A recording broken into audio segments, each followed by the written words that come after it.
देखिए बच्चों, आज की क्लास में सांख्यिकी के अंतर्गत आने वाले इन 4 टॉपिकों की बात करते हैं। माध्य, माध्यिका, बहुलक और परिसर। इसमें हाई स्कूल में तो प्रश्न आ ही सकता है कोई बहुविकल्पी, और जितनी प्रतियोगी परीक्षाएं देते रहते हैं उनमें कोई ना कोई इन 4 टॉपिकों से एक प्रश्न मिलता रहता है। तो 8 या 10 मिनट का वीडियो होगा जिसमें आप चारों टॉपिक क्लियर कर लेंगे। ऐसा कोई क्वेश्चन नहीं होगा उसके बाद कि आप ना कर पाए। सबसे पहले थोड़ा परिभाषा जान लेते हैं कि माध्य, माध्यिका, बहुलक और परिसर क्या है, फिर एक एक टॉपिक की चर्चा करेंगे। पहले माध्य समझ लें है क्या। अंकगणित में जिसे औसत कहते हैं, सांख्यिकी में उसे समांतर माध्य कहा जाता है। सांख्यिकी के ये चारों टॉपिक हैं। तो सांख्यिकी किसे कहते हैं ये भी पता होना चाहिए। तो संख्या पर आधारित गणित जो है वो आपकी सांख्यिकी है। माध्य अंकगणित में जिसे औसत कहते हैं, सांख्यिकी में उसे समांतर माध्य या माध्य कहा जाता है। माध्यिका या माध्यक, बात एक ही है, माध्यिका या माध्यक। जब आंकड़ा आरोही या अवरोही क्रम में व्यवस्थित हो तब मध्य के पद को माध्यिका कहा जाता है। बहुलक किसे कहते हैं, जिस पद की आवृत्ति सबसे ज्यादा बार हो, यानी पुनरावृत्ति, इसे कहते हैं बारंबारता। जो पद सबसे ज्यादा बार आया हो बहुलक होता है।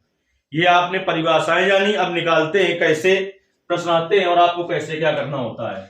जैसे कोई आंकड़ा लिखा हुआ हो, मान लो कि 10, 2, 13, 17 या मान लो 7 है और 3 है।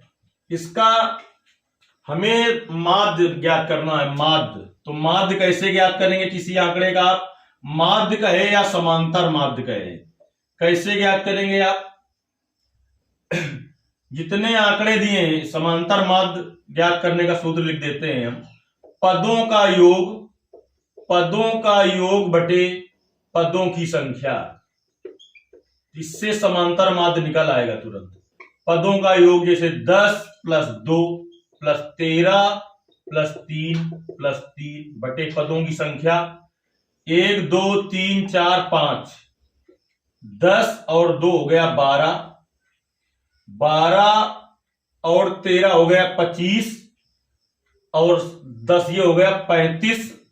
35 बटे 5 आ गया 7। यानी किसी भी आंकड़े का आपको माध्य या समांतर माध्य ज्ञात करना हो तो क्या करेंगे आप?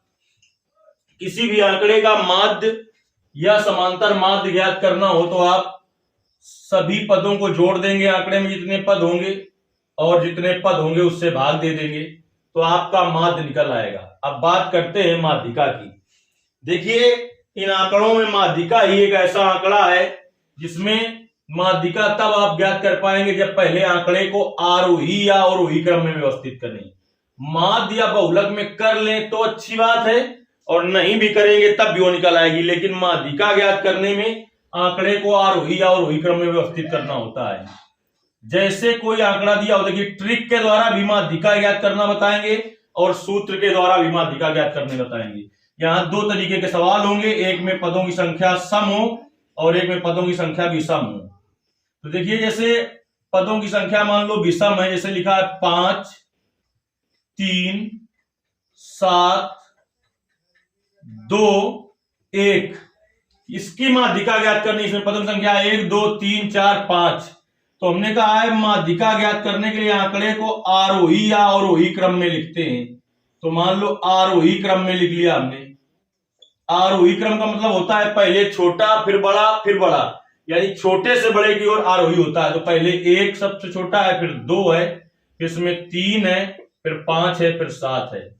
अगर पदों की संख्या विषम हो तो देखिए कैसे करते हैं। एक पद इधर से छोड़ा तो एक इधर से छोड़ा, दूसरा छोड़ा इधर से तो दूसरा छोड़ दिया, जो बचा हुआ वह इसकी क्या हुई? माध्यिका। यानी इसकी माध्यिका आ गई 3।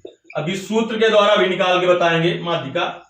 अब जैसे एक आंकड़ा कोई ऐसा हो जिसमें पदों की संख्या सम हो, जैसे कि लिखा हो मान लो 7, 4, 9, 3, 2, 1, 2, 3, 4, 5। एक कोई और ले लेते हैं जैसे कि 6। इसकी माध्यिका ज्ञात करनी हो तो कैसे ज्ञात करेंगे?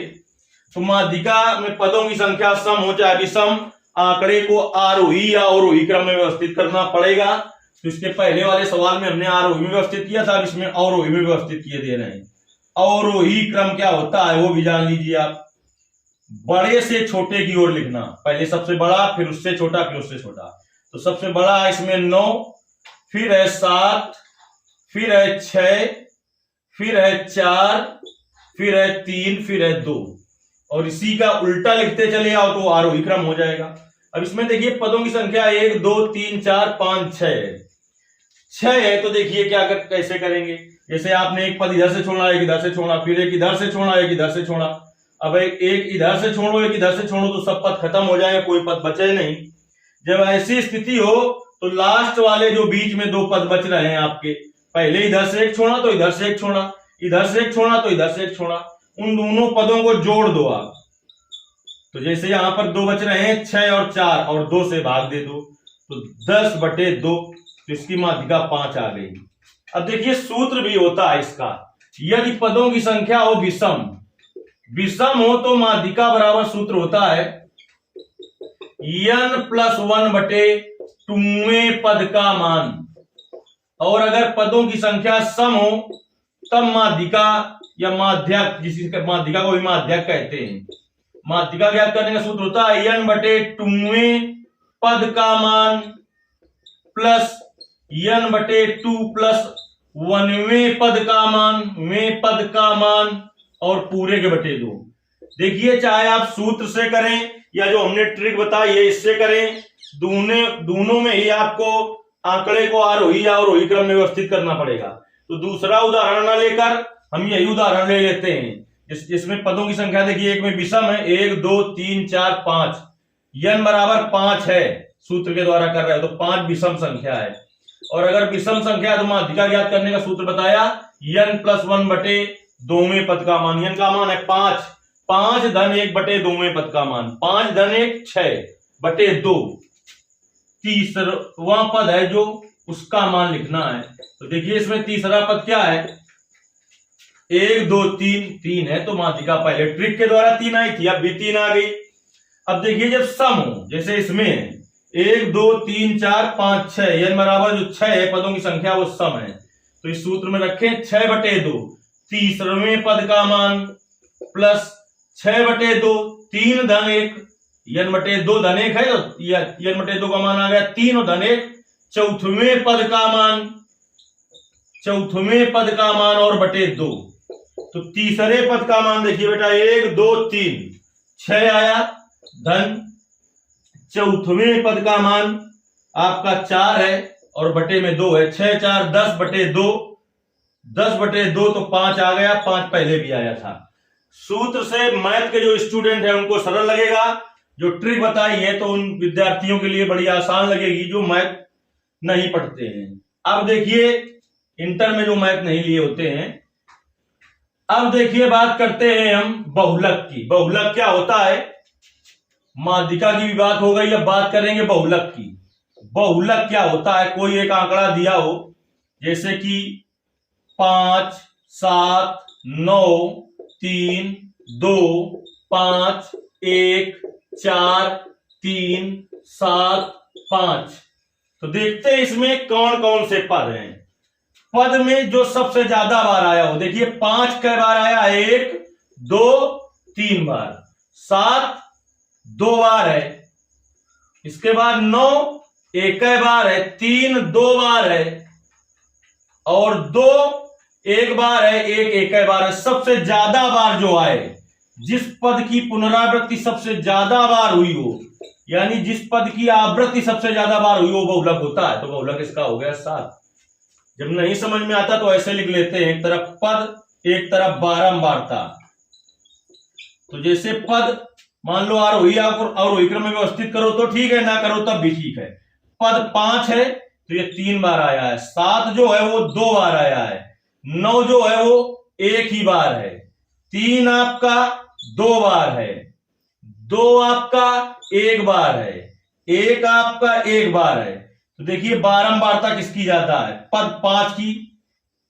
देखिए यहां पर पद 7 यहां पर देखिए पद जो 5 है वो 2 ही बार है। पद 5 जो है, सॉरी, पद 5 3 बार है। पद 5 जो है वो 1 2 3 बार है। तो इसका बहुलक 5 होगा। जो पद 5 है वो सबसे ज्यादा बार है, 1 2 3 और 7 1 2 बार ही है। तो यहां पर होगा 3, यहां पर होगा 2। तो सबसे ज्यादा बार 5 है तो इसका बहुलक होगा 5। जो पद सबसे अधिक बार आया हो वह बहुलक होता है। तो यहां पर 3 2 5 6 7 8 9 10, 1 2 3 4 5 6 7 8 9 10 11, एक कोई पद छूट रहा है। 5 देखिए 3 बार है और 5 1 2 3 बार है। इसके बाद 7 जो है वो 1 और 2 बार है। इसके बाद 9 आपका 1 ही बार है। 3 1 और 2 बार है 3। फिर इसके बाद 2 आपका 1 बार है और इसके बाद 1 बार है। अभी 4 छूट रहा है पद। 4 जो है वो भी 1 बार है। तो सबसे ज्यादा बार 5 आया है वो 3 बार, यानी जिस पद की पुनरावृत्ति सबसे अधिक हुई हो वो बहुलक होता है। जैसे एक और ले लेते हैं, मान लो जैसे ले लेते हैं 3 2 4 2 1 7 2। तो इसमें देखो 3 कई बार है, 1 ही बार है। 2 1 2 3, 2 3 बार है। 4 1 बार है, 1 1 बार है। 7 1 बार है। तो 2 सबसे अधिक बार आया है तो बहुलक इसका हुआ 2। और अगर ऐसे सारणी बनाना चाहते हो तो आरोही क्रम में बनाया करो, तो कोई पद छूटेगा नहीं। आरोही क्रम में पहले छोटा वाला पद, फिर उससे बड़ा, फिर उससे बड़ा। तो इस तरीके से आप बहुलक ज्ञात कर लोगे। अब देखिए परिसर की बात करते हैं। परिसर कैसे निकालते हैं? किसी का परिसर निकालना हो, कोई आंकड़ा दिया हो उसका परिसर निकालना हो, जैसे 2 5 9 4 3 7 15 17। तो परिसर निकालने का, परिसर का मतलब इसका रेंज निकालना है। तो रेंज निकालने के लिए आप इसमें सबसे बड़ा पद ढूंढो।